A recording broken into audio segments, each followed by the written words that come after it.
Hey friends, this is your host, Jermaine Harrison, licensed mental health counselor, here for this Inimitable podcast. If you did not know what inimitable means, it means something that is so unique it is impossible to duplicate. AKA my black sheeps, my neurospicy individuals, the misunderstood or Mr. Understood, you know what I'm saying? Welcome to this pod. This is your safe space to be seen, heard, felt, and to be validated. Clock that T, boo. Well, welcome for another episode where we are going to talk about living in purpose, with purpose, on purpose, from overcoming breakups to living in your purpose to enduring life's storms, all the things, right? So I hope you enjoy me and the guests and the conversation that is happening. Please don't forget to like, comment, and subscribe to the YouTube channel. I'll see you soon. Bye.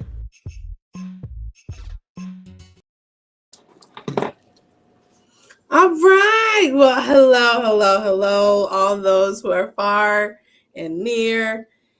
My name is Jermaine, as mentioned, but I hope you already know this. This is an Inimitable podcast. This season, we are talking about purpose.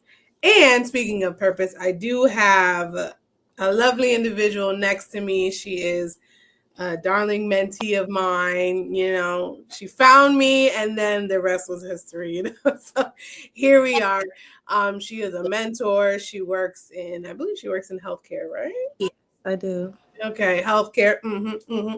And she has a lot of vision, a lot of purpose on the inside of her. Okay. And so we're going to be here talking about life after trauma. So without further ado, ladies and gents, Madame Shayla.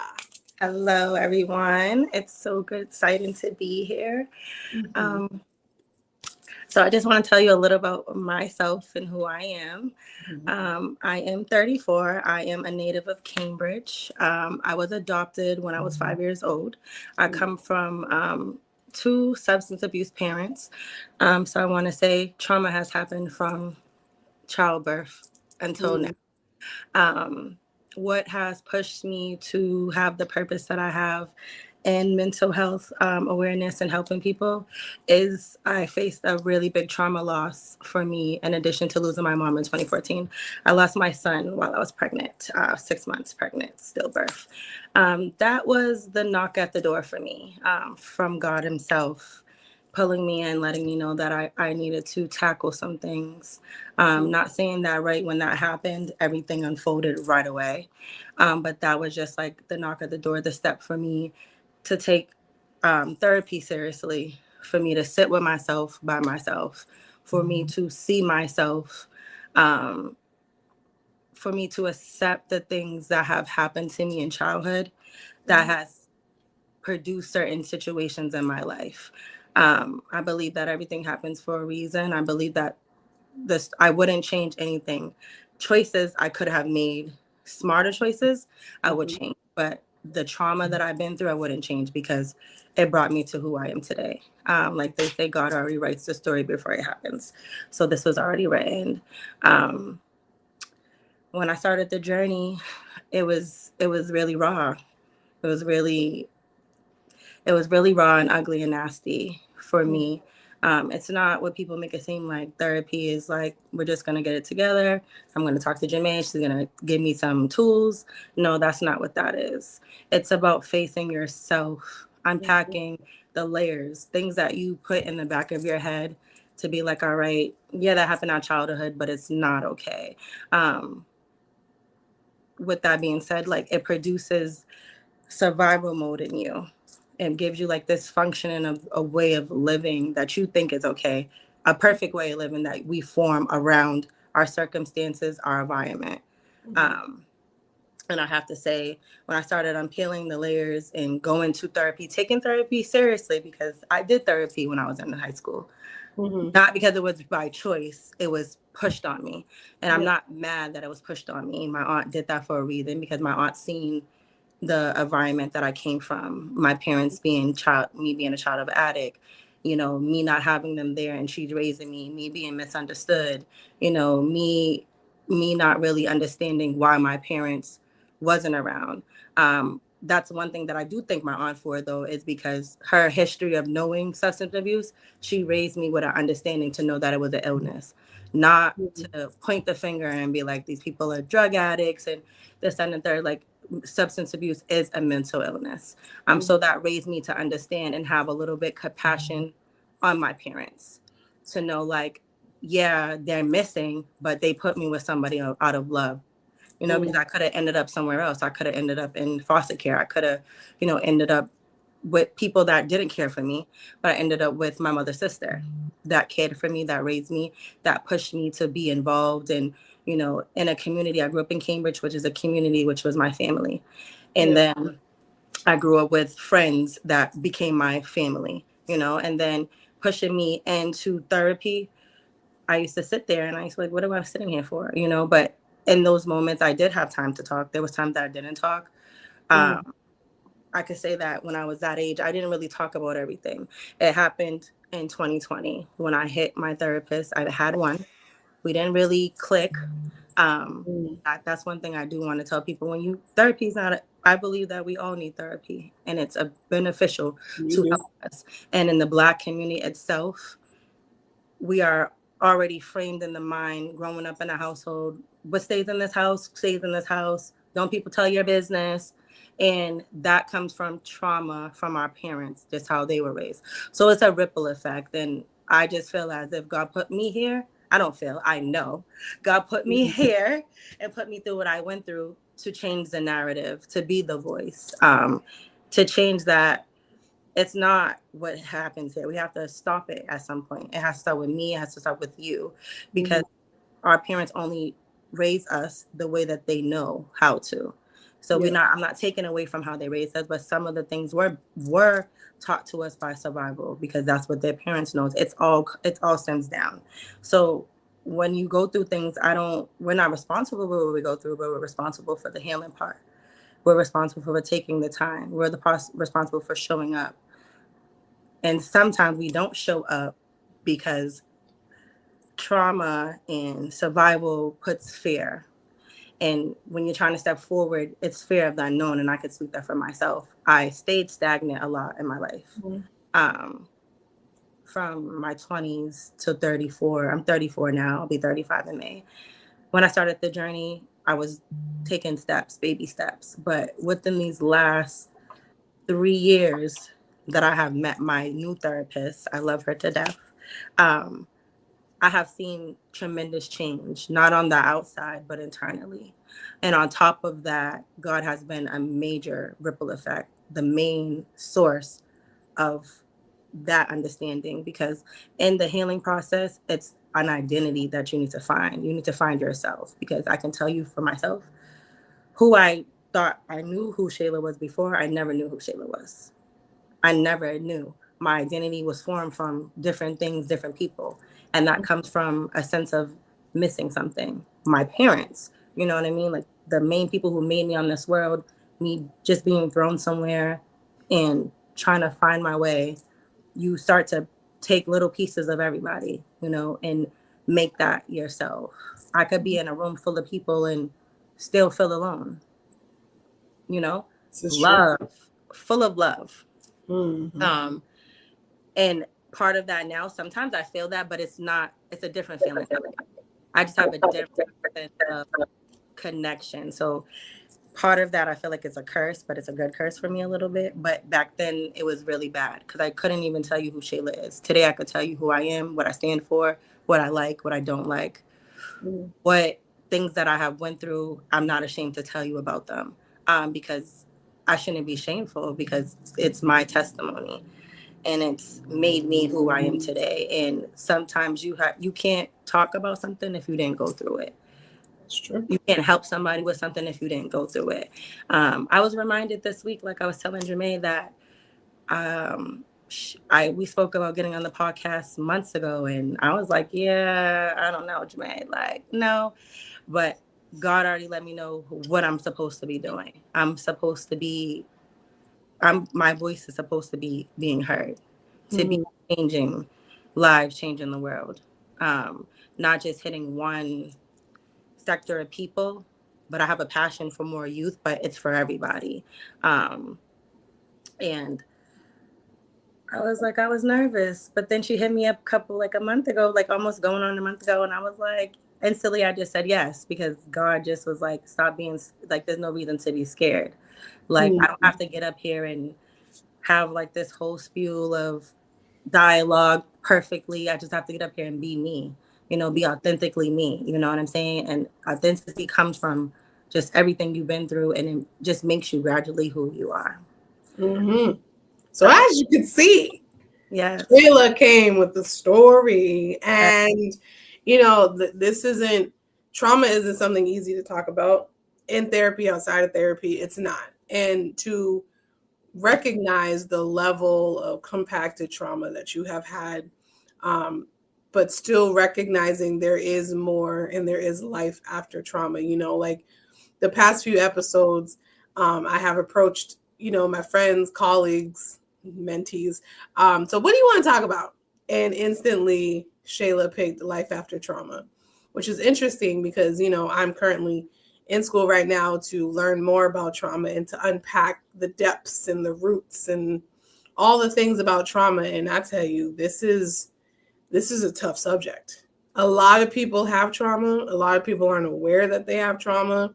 A lot of people have reactions of people that have been traumatized and don't realize it. And so I'm, first of all, proud of you for being willing to come on my little podcast and having this conversation, but also being able to shed light on something that is so needed, a conversation that is so impactful. And hopefully this will impact not just everybody that's listening, but also Shayla as well, because she said, this is hard. And best believe being in front of a camera and sharing self is not easy, so it's an all around, everyone's eating right now. We all are at the table. The table has been set and we're all going to be out here eating. So, Shayla already shared a piece of her trauma of being born to addicts and then also losing a son, having a stillborn at 6 months. And then there's a ton of grief that comes in just with those two things, yet alone life, right? And so when you talk about, or when you think about the past, like how are you able to sit with it and not try to shame yourself for it, but it is a part of your story. So like the past, you said you embrace it. How have we embraced the past? So one thing that I embrace is acknowledging that trauma does not, you don't allow your trauma is in your past, and trauma is part of you, but it doesn't define you. I'm not going to allow it to control me. I can say that now because I did allow it to control me before. I allowed it to keep me from things. I allowed it to rob me from things, rob me from peace, rob me from success, rob me for love, because I was afraid to face it because I felt like it was my fault. It wasn't my fault, and it wasn't my weight to carry at all. And I don't fault my parents because that's just what the cards that they were dealt with. And it, as easy as it is for others, it wasn't easy for them. And also a lot of it has to do with, I have to put myself in their shoes and say, what trauma did my parents have for them to be who they are and pick the choices that they have. Yeah. I have something written down because I didn't want to forget. So I'm gonna read it, and it's just a place in the past. Acknowledging trauma doesn't mean you have to let it control you. Instead, embracing your past experience, allow it to bring insight into your resilience and strength. But you have to remember that trauma is yours, and you share what you want to the public, but you do have to face it all with yourself, because in order to be real with others, you have to be real with yourself. You have to be able to let go and blossom. By understanding that the impact of trauma, you could begin to heal. Place these experiences into your life as a way that empowers you and empowers others. That's how I sit there and embrace. Because one thing I just want to share this a little bit. I was on a live with my pastor from my church. I go to Grace Nation, and I'm under the covering of Apostle Jerry Mickle. My first lady was talking, and I can't remember the scripture she said like verbatim, but she was basically saying that the pain that you went through is never in vain, and it's not for you to hold for yourself. God gives you something, specifically you, to carry. That's why he says he gives his toughest battles to his strongest soldiers to carry, because he knows that someone else is not able to carry it. And then when they do carry it, he's going to send you to help them. That's why you don't just hold on to things for yourself. Like, there's so much things other than the death, the death of my baby, trauma of my parents being substance abuse. I have been molested.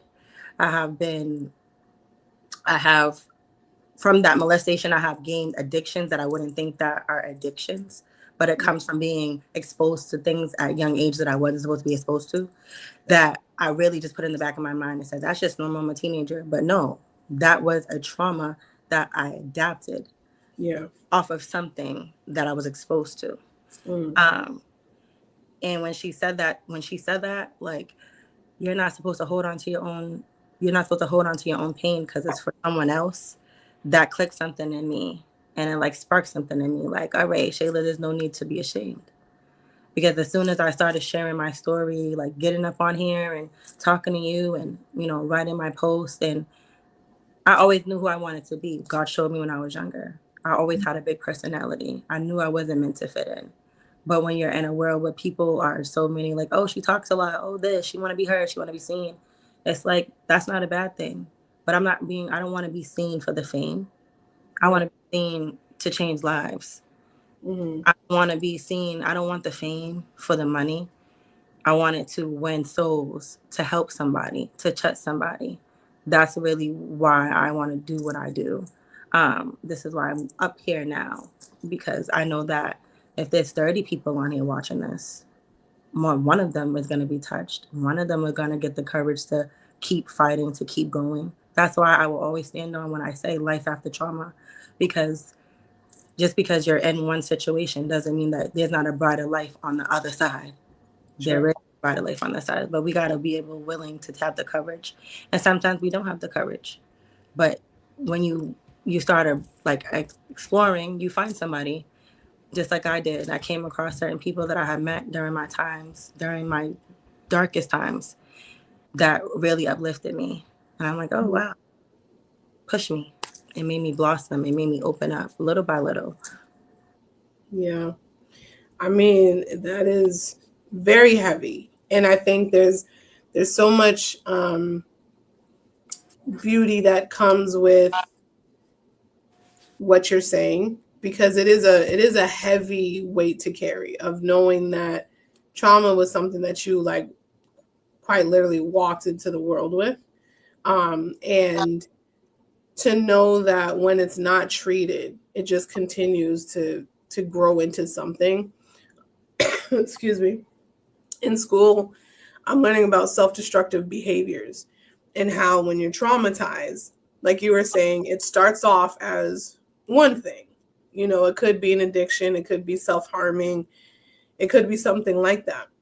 But there's other things that we do that are self-destructive, that are results of, this is what has happened to me as trauma, and this is my way of coping.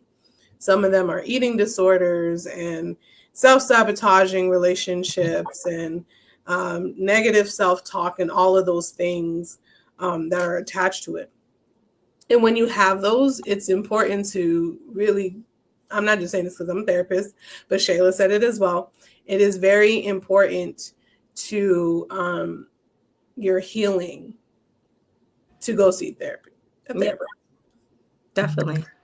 Because we're not equipped to know how to unlearn the behaviors that we have adapted through survival, through like trying to keep us protected.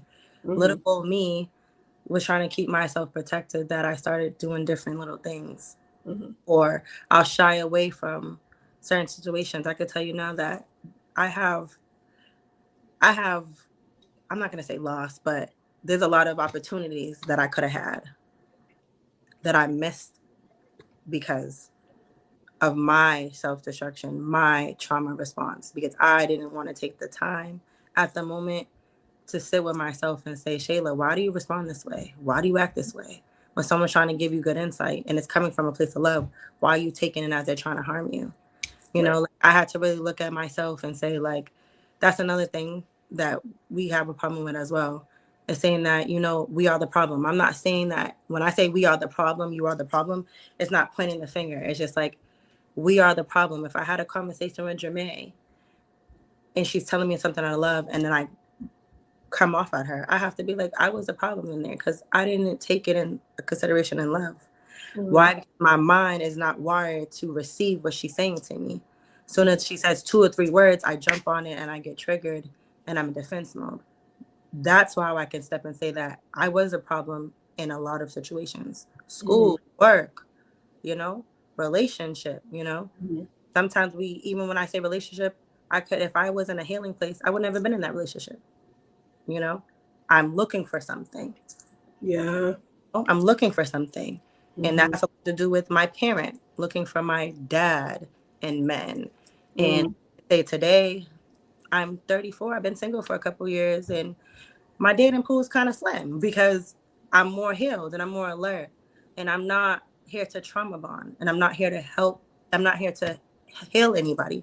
I'm here to assist you, but also I need to be alarming to the things that I know. Like, all right, is this a healthy connection, or is this a trauma connection that we're going to connect off of feeling momentary feeling and safety? Can he help me with something, or is this trauma? You know, so I never got to see that before. And now it's like when I do see it, I'm like, it's like a broad, like a light bulb. Like, I'm like, geez, like, you know, it's really it. And I was feeling bad for who I am today, because so many people, and that's another thing I have to say, like, when you're in your place of healing, people are not going to be happy for you because they have yet to face their selves yet. And I'm not mad at them, but I just have to be okay with stepping forward and not letting it harden my heart and still love. Because once you keep seeing me going, you surely will do it too. It's a ripple effect. Yes, ma'am. So there's a lot of things that you were saying. And something that really was sticking out to me is that the power that healing provides a person, right? When you are, and I say this to my clients from time to time, the beauty of healing is that you gain your power back. And one of the most powerful things you gain is your choice and your voice, right? Because before, we were just doing things for survival and trying to make it and not really knowing the impact it has. But it's like, well, I gotta do something, so I'm gonna do it. I couldn't control the traumas that happened to me, not all of them. I couldn't control them, so therefore I lost my choice. And then for, unfortunately, a lot of people, especially brown women or women in general, we lose our voice in there somewhere. Not to say men don't, because people who are traumatized lose their voice. And the things that happen in your brain, like, I'm a nerd, so I like the scientific part of information. But I read somewhere that, like, your frontal lobe that is in charge of logic and memory and action, that thing shuts down when you're traumatized. Then it goes to the amygdala, and the amygdala is just all emotion, all impulse, right? So your amygdala is left with the decision making. So you went from, I can make logical choices, to these are just my reactions. And this is just what you're going to get, right? And it's like, if that is happening chemically in your mind, in your brain, it's like, this is why we are caught up in and stuck and lost and hurting, and hurt people, right? And broken people break people, right? Because we're just doing things and we're not taking the steps back to be like, what is my problem? Like, I have to be able to face myself and say, this isn't good. This isn't healthy. And like you were saying, on the other side of healing is like, you get to see, in hindsight, of course, but you get to see, like, I was doing all of this. That's crazy. I was hurting. And then I'm hurting other people because of how I'm not healed. And I'm glad that you're talking to the before, middle, and after, because the whole vision I had for this pod is that we don't just talk about what it's like on the other side. It's like, we need to know the process, because some people are like, it has to be me. I must be the only one that's having a crash out like every other day. and crying like every night and losing it and trying to numb things every day. It's like, no, this is all of us. This is all of us. It's something that everyone is dealing with, really. And like you said, like the frontal lobe brought me to the something that my therapist brought to me about, as much as it stays in your brain, the body keeps a score of everything that you've been through, to where that you would feel like the survival mode is just that it's normal because you've been operating all this time in that way, to where when you do get a new healthy way, it doesn't feel right. It doesn't feel authentic because you've been used to that. It's like you wearing a certain, it's like you losing weight and you wear a certain shirt and it fits so like a glove. And when you start getting healthy, it no longer fits like a glove. But that don't feel normal to you because you've been so focused on the survival mode of the mindset. You're like, nah, I functioned this way this whole time. You know, and you're like, no, that's not what it is. I don't want to do that because they don't feel right to you. And that's why I say, like, it doesn't feel right, but it's healthy. You know, it's healthy, and it's I just lost the word off my tongue. Oh my goodness. It's healthy and it's beneficial because change is uncomfortable. I can't get the word. I just lost the word. Excuse me, Lord. I just lost the word. Okay, it'll come back. It'll come back.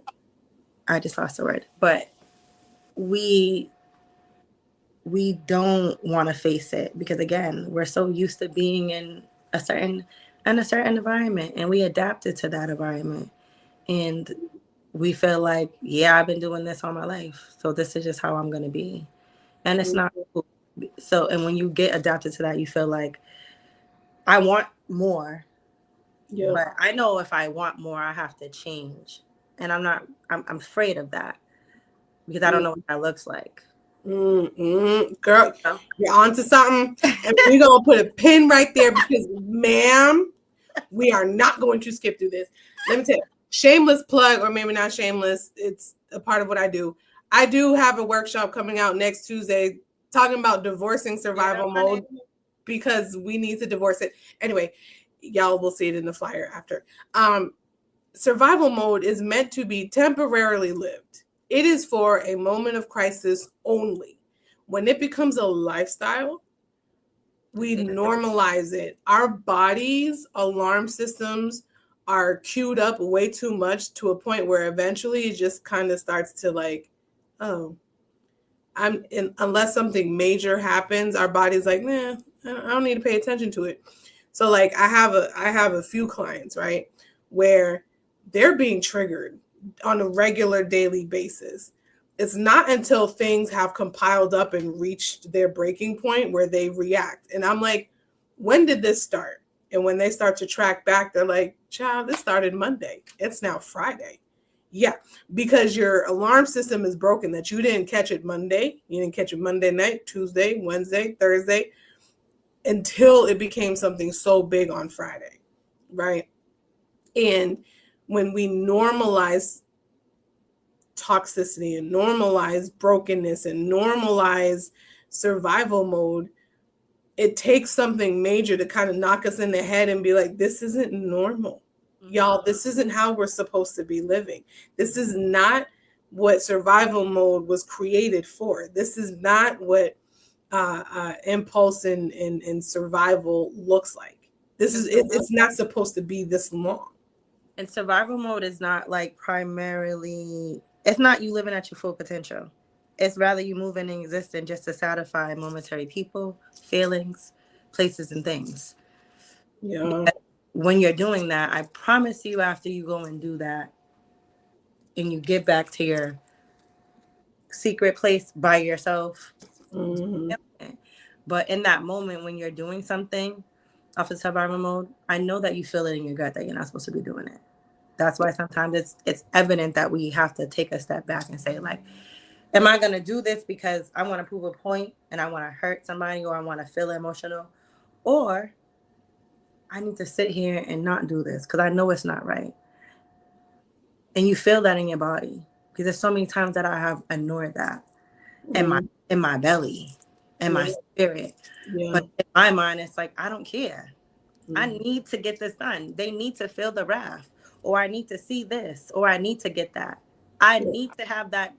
I need to go have this big old these sneakers because everybody got it and I gotta want to fit in type of thing. Like, I'm just talking in different things because that's why I said like survival mode is a momentarily satisfaction for people, places, and things.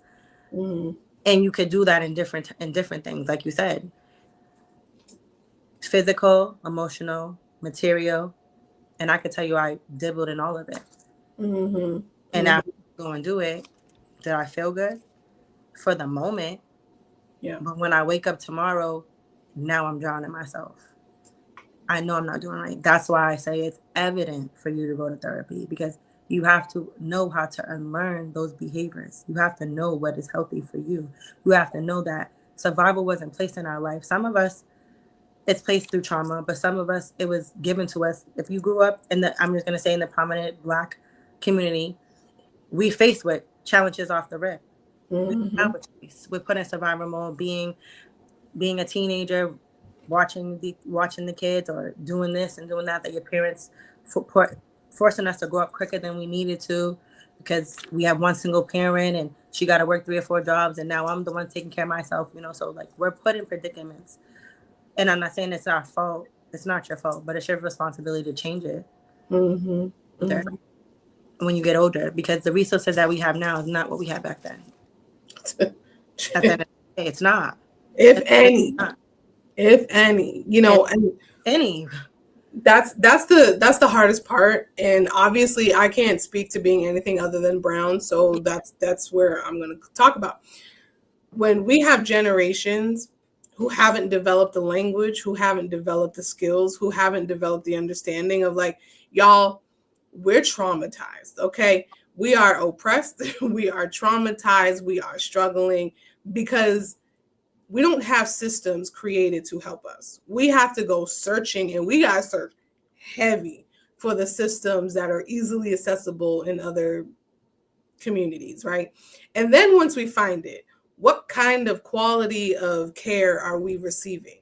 There's that other side, right? So then we're constantly trying to heal and forgive and move on and heal. And that's why healing is a journey. It is most definitely not a destination. It is a continuum because there's always something, right? There's always a man that's trying to abuse, control you. And it's like, sir, not at all. There's always some combative female that's trying to come at you for looking how you look, for being who you are, for doing what you do.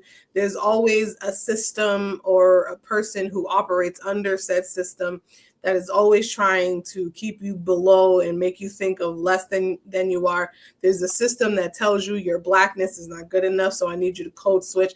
There's just so much just by being brown in America that we have to go through. And y'all, it is so important that we start to get healed because we need to build up defenses, but also heal as well underneath all of that. The things that are very much our reality. And we can't keep normalizing it like, well, Nana and them, Big Mama and them, they did. Yes, they did. But at some point, we got to be like, it ends here. Yeah. Because me and my kids, we ain't gonna continue this at all. It's not easy. I understand that. It is not going to be a cakewalk at all because they say that in one person lives 7 generations of trauma. And it's like, that's heavy. Because if you're brown, that's slavery. That's already one.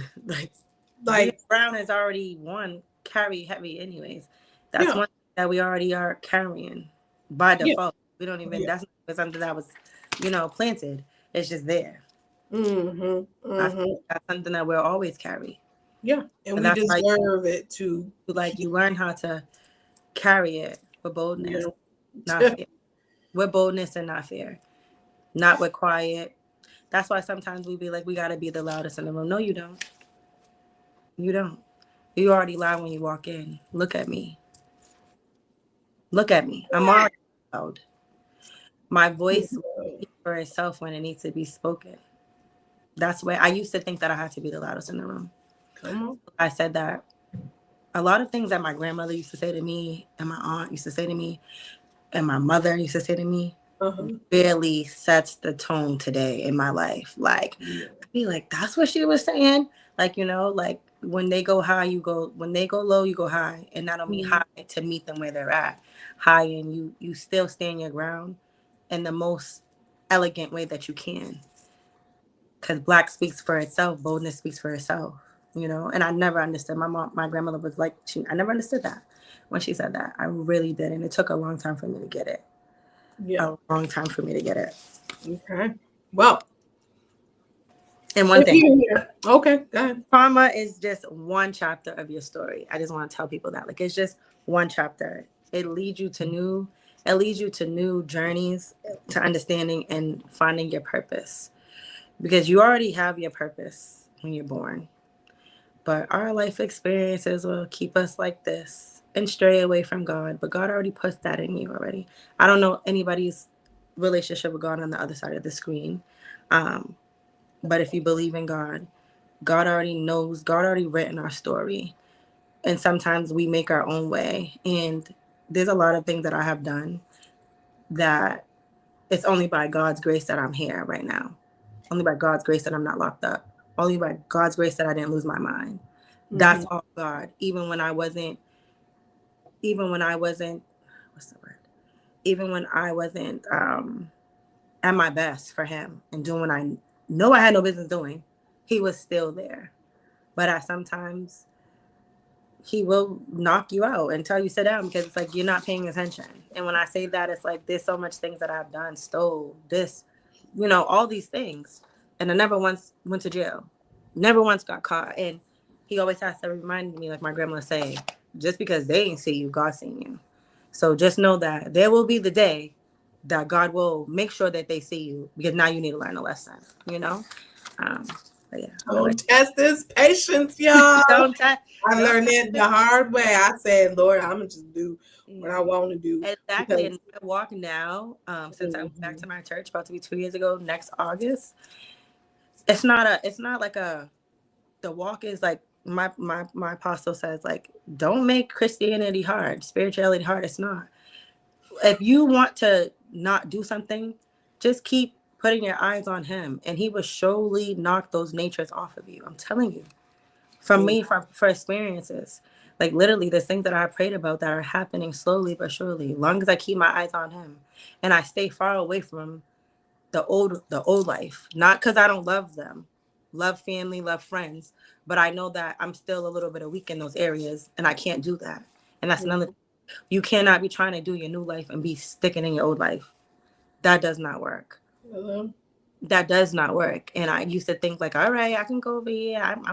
I just went to church on Sunday. Now let me go over here. No, now I'm right back over there smoking weed with them. And I don't smoke weed no more, but I'm just using that example. Like now I'm smoking weed. And God's like, girl, you knew that you wasn't supposed to go over there. And even my therapist tells me that. Like you said, like journey, healing is not a destination.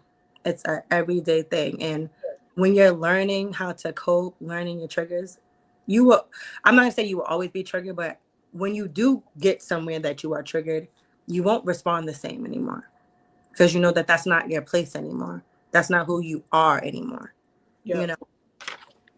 And I can say that because I have been just recently in places where I had to sit to where like I'm going to say, like you just said, like it has to do with psychological thing, the trauma. And in my brain, now that I'm rewiring my brain, and the biggest thing for me was a mental shift. I had to hit a mental shift. I had to be ready to say, Shayla, all right, I'm going to put this away. What my aunt taught me, what granddaddy taught me, and I'm going to learn the new healthy way. I know some of the things that they taught me were good, but the things that I have learned put me in destruction and made me feel like I had to keep my armor up. I got to put that down. And I got to learn the right way. And therapy and God has been the ultimate G code for me. Like, I would just say that G code for me. Because my therapists have really taught me how to deal. So when I do come with triggers, I used to be an impulsive person, off emotion. Soon as you say something, I used to have this saying, like, I will light you up with my mouth. But now it's like when I do get triggered or I walk into a place, if I see somebody that, automatically I just sit there, I think about it, and I have to remind myself, Shayla, that's you're not there no more. That's where you were. We're in the present. So don't go responding in the past. Who cares what they say about who you used to be? Who cares about if they try to bring it up or used to do this? That was then. Introduce them to the new you, but with grace. And I always approach them like that. Hi, how are you? You be nasty. God bless you. I wish you well. You do therapy. I want you to try it. Like I'm just more like it's not about them. It's for me. Yeah. Because I feel like if I give them that old person, that's affected me in my spirit. It's not worth it. I will never allow anybody to take away from the work that I've done. And when I tell you that I have did the work and I'm still doing the work, but I get so emotional because behind the wall, people only know half of it. My tribe of people, and I can count them on my hands, know what I've been through, like raw and ugly, like feeling unworthy. Trauma puts you, making you feel like you're not worth more than what you're accepting. That's why we talked about just last night, existing and being stagnant. That's why I was stagnant for so long, because I knew I wanted something, but I felt unworthy of it. I felt unworthy. I felt unworthy of more, or more success, or a more healthy, without feeling like it's transactional on everything. Like, just like literally, like I felt like that, and literally had to sit with myself and say, God, this is how I feel. To my therapist, this is how I feel. This is what I went through. I was molested, and I holded this for almost 20 years until my mom passed away because I was protecting her. But that wasn't my weight to carry. That's something that I had to forgive myself for.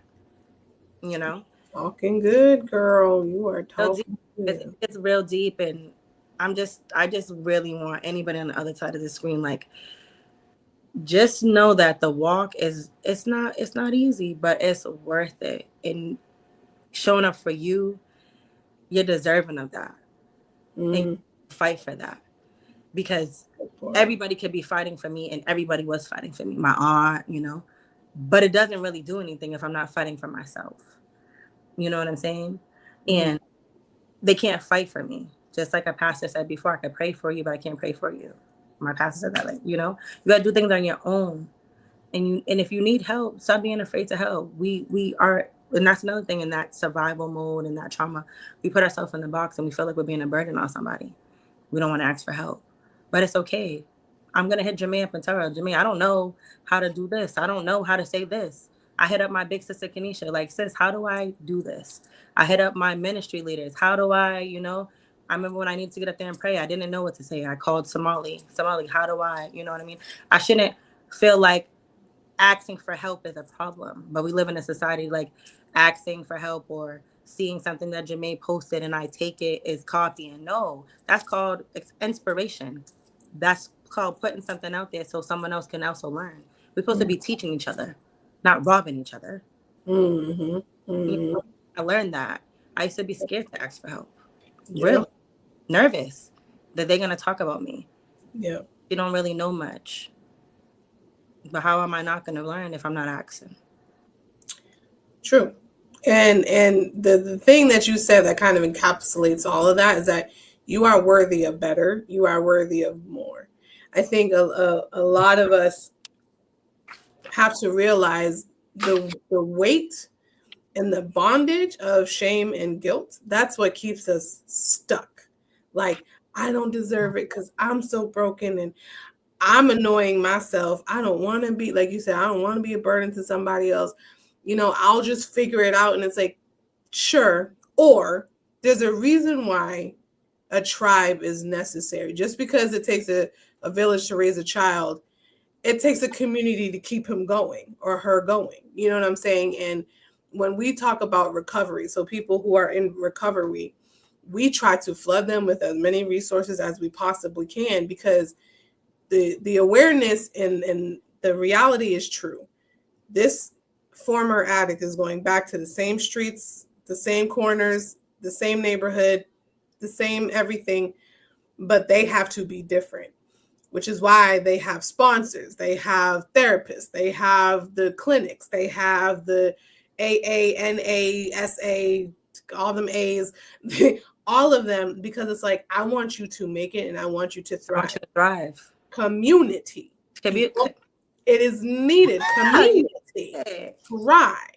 It is what we need to continue to be successful. Love, community, and that's the big thing that I face in 2020. I went to my church 2020, and I already knew that there's love and community, but that highlighted the broad of it for me, because I've been to a church where you walk in, the pastor don't know you, people don't really look you up and down, and that's not my church. My church is loving. My church is a community. We're family. But I just want to tell people, like, don't allow anybody else's story on how they dealt with somebody or how they resources to stop you, because there's love and there's help and community. And if you don't step out there to step on there and get what you need, you'll just be sitting there. I'm being so honest. I used to be scared to be out. Like, I met Jermaine off Instagram. And I literally, before I prayed to God, I need to be in rooms with the people that you need me to be in. I need to be connecting. You know, I want to be a community active. You know, I want to be a mental, you know, all these things. And I literally, you popped up on my thing, on my stuff. And literally, I instantly, like, got clicked to your spirit. And God's like, write her. I never forget, I was at work. And I'm, like, talking to one of my coworkers. And David's like, do it. And I wrote you. And I just told you what I'm looking for. You know, like, I need the mentorship. I need the guidance. I need someone to hold my, like, not hold my hand, but you need that. You know what I mean? And sometimes we live in this society where we feel like the people that are doing better than me is bad.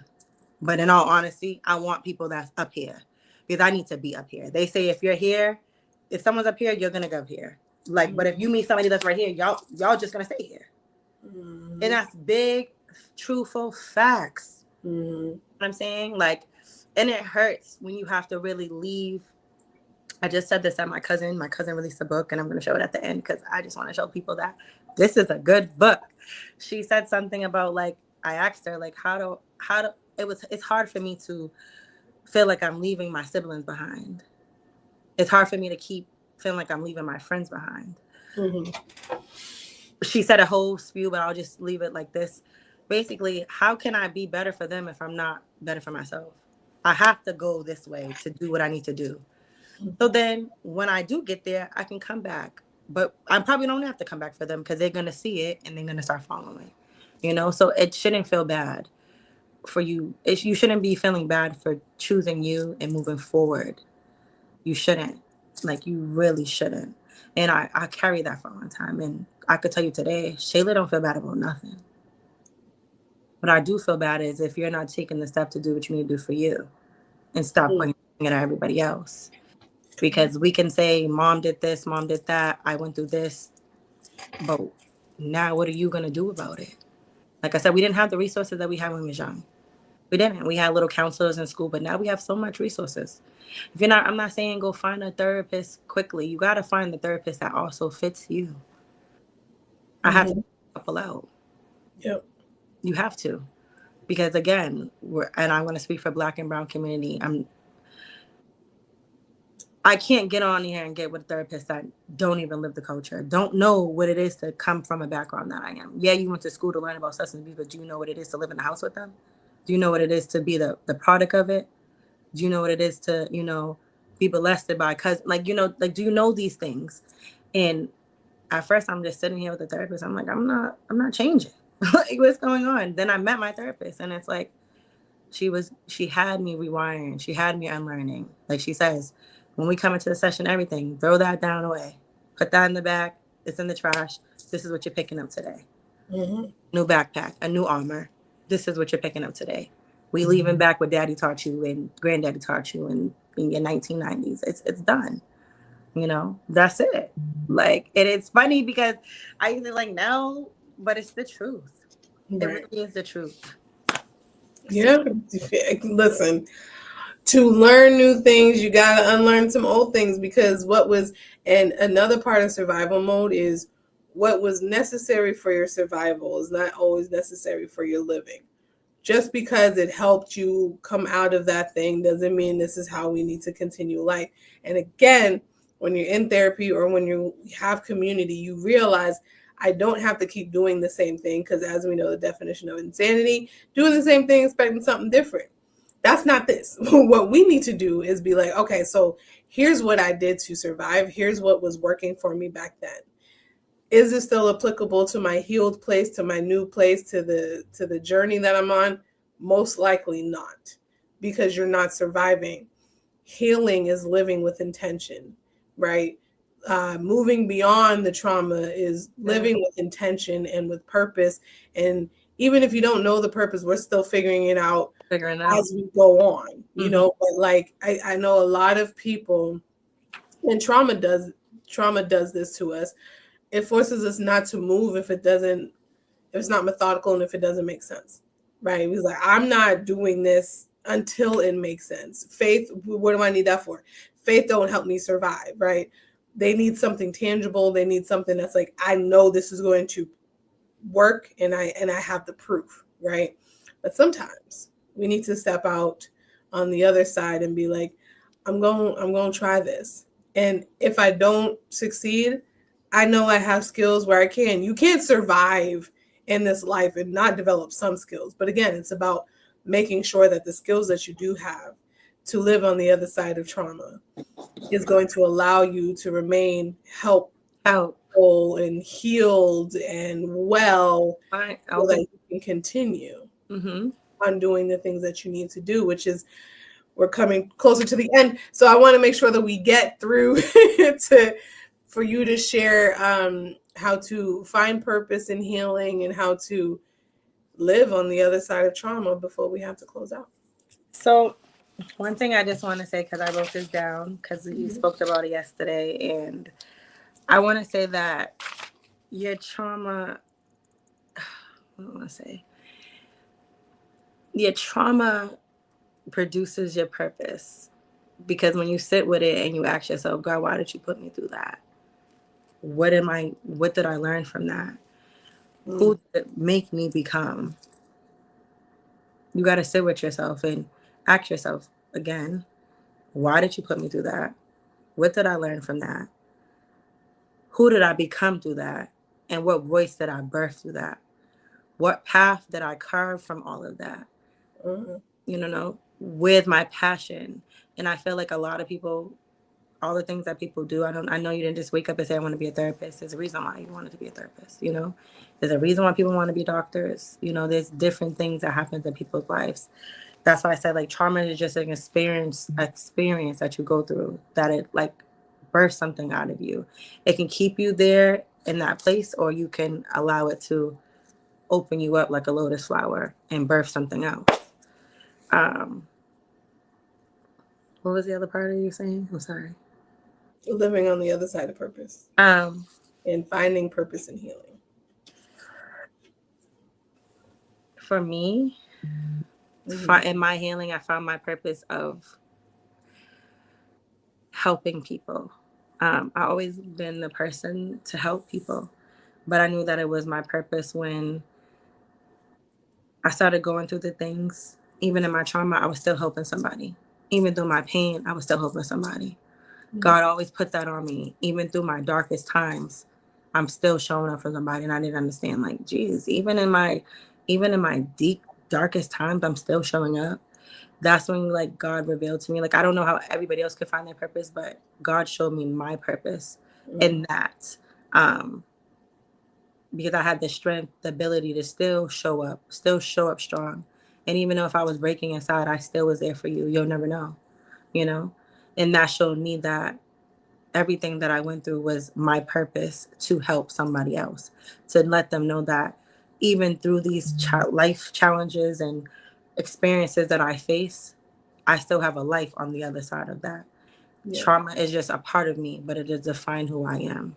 It's going to birth something bigger to change lives around me and change the world. I want to touch on something because before I forget, sorry. Can I read something? Of course. Talking about living and existing. And one thing that I could say that you can tell in our trauma, we live we adapt certain things, and I didn't notice for myself, like procrastination, lack of motivation. Those are things that come from trauma and stagnation.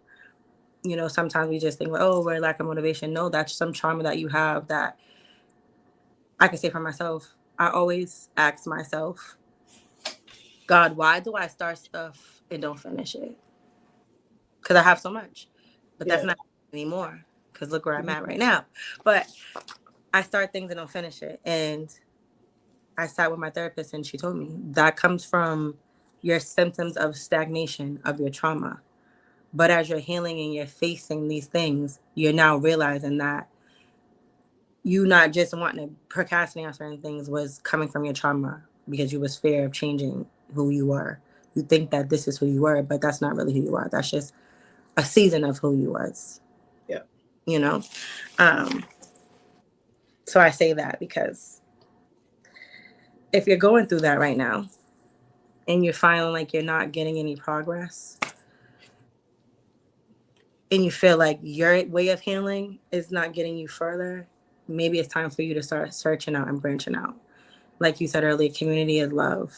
Professionals are here to help you, and you have to lean on them. Allow them to love you back to life. Allow them to help you get to the place that you need to be. It's really vital, because as long as you keep thinking that you got it on your own, you don't have it on your own. I'm here to tell you. And I don't even have it on my own.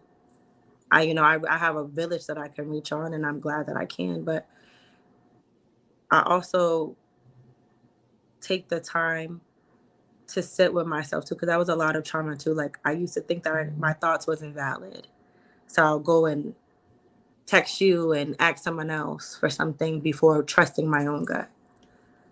Now I don't do that. I sit with myself, and I know that those thoughts that come are for a reason. They're not just, oh girl, you're just thinking. No, those are thoughts that God's placed in me for a reason. So I need to sit with them, write them down, ponder on them, pray on them, and then go and share. Because I shouldn't allow someone else's thought process to dictate what I want to do or how I'm thinking.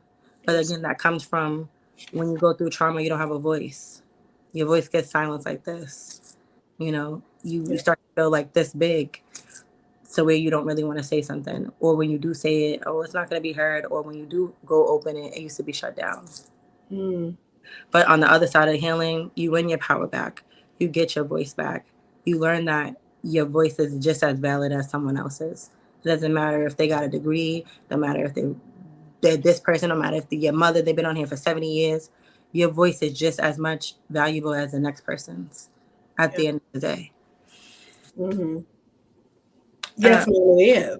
Voice and choice. And if you haven't heard anything that we've been saying, please know that we understand how unsafe healing and change can be.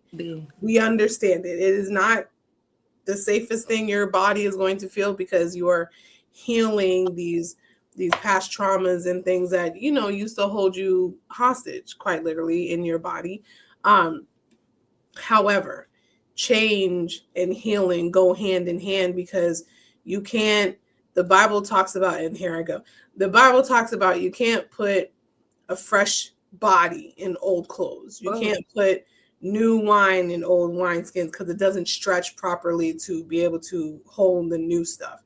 That's us. We cannot keep saying, "Not yet, I'm new," but keep going back to the old things and doing the old things, because then it's like that stuff is going to contaminate all of the work that you've just been doing. So if you want to be healed, understand that yes, healing is unsafe at first and change is unsafe at first, but it is a requirement, because you are trying to do something different than what you've been living in. You're trying to change your norms. You're trying to heal your baseline. You're trying to overcome the things that have grappled you into stagnation and fear and confusion and frustrations. And it is time to allow yourself to be new. Allow yourself to have new. Allow yourself to be better, so that you can do better, so that you can have better. Like you just Go ahead. You just said, you just took it out of my words. I wrote this down because it just was a closing. I just wanted to read something that I wrote in my journal that I to myself that trauma's grips can be strong, but with time and effort and support, individuals can transition from a state of survival to one of the thriving. Embracing the journey from existing to living is a powerful step towards reclaiming one's life and potential. Existing and living are two separate things. You have to uplift yourself, unpack, release, and be gentle with yourself. Give yourself grace every day so that you can live in the healthiest way that you know how. Although it's what we have clung to, not by choice, but by circumstance, you deserve to become the most empowered version of yourself to flourish. Trauma is a part of you, but it doesn't define you. God didn't place you on the earth to remain stagnant. He called you to rise. You don't have to do it alone. You just have to choose yourself, show up daily, and know that you're worth fighting for. Yes.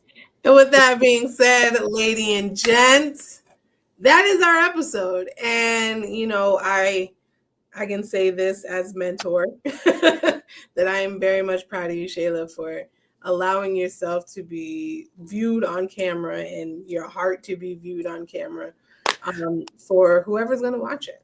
And one thing, I'm going to leave you guys with two quotes that I stand by. Two quotes. One is Maya Angelou. And one, Maya Angelou says, "You may not control the events that happen to you, but you could decide not to be reduced by them." The other one is by Peter Levine. I don't know if a lot of people know him, but he does TED Talks about how to, I forget exactly what it is, but how to transform from trauma. And he says, trauma is a fact of life. It does not, however, have to be a life sentence. So it's a choice. It is. And it doesn't have to be a life sentence. And a lot of people are carrying it around. And I'm just here to tell you, like, if no one really tells you that they don't love you, like I love you. And I'm here. I see you. I hear you. And I'm on here. And if you ever want to reach out, you can reach out on my Instagram, Shayla Speaks. And I'm just supporting you because, again, it's community. And we have to do this together. And we have to stop feeling like we have to carry it all alone because so many people have pointed the finger and judged. But it's not easy, but it's worth it. And I want to see everybody in the most healthiest way because I could tell you that when you feel good in here, but in here, you will move good. Like it feels good. It feels good for me to be living because I was existing for a long time when people really didn't know the ones that I was around because I was smiling. But the people that knew me that knew I was hurting. And I'm just telling you that just take the step for yourself because you deserve it. And you're worth it. At the end of the day, you're worth it. And remember, God loves you. God loves you. Like, trust me. Like in one of these songs, Maverick City says, if he dresses the lilies in beauty and splendor, how much more does he love you? That means if he loves the nature, what would he not do for you? That sits with me every day because I literally was feeling unworthy. And I have to know that this is all because of God. Right now, who I stand today, what I stand for, who I am. And again, I'm not doing this for fame. I'm not doing this for likes. I'm doing this because I want people to know that God is real. I would not ever be who I am standing here today if it wasn't for God. I wouldn't get through the challenges that I made it through if it wasn't God. The biggest one that I faced, other than my mom's death, was losing my baby. And I could have lost my mind, but God didn't allow me to do that. And I'm grateful for that. But yeah. Well, amen. And the ladies in the church said amen. Hallelujah. All right. So thanks, Shay. If you want to come back at any point, you know how to find me. We like you. She's a mentor, life coach. She always wants to say her small pod, but it's going to be a big pod. Jamae is like a force to be reckoned with. Follow her and sign up for her. What are the classes that she has going on? It's going to be worth it. I love you, Jamae. I love you too, Shay Bay. So next week, a friend, India, we're going to be continuing this conversation about fear. Oh, she's going to go get her cousin's book. So, what's that saying? My cousin's book. It's called Pages from My Healing by Donna Ray Hullen.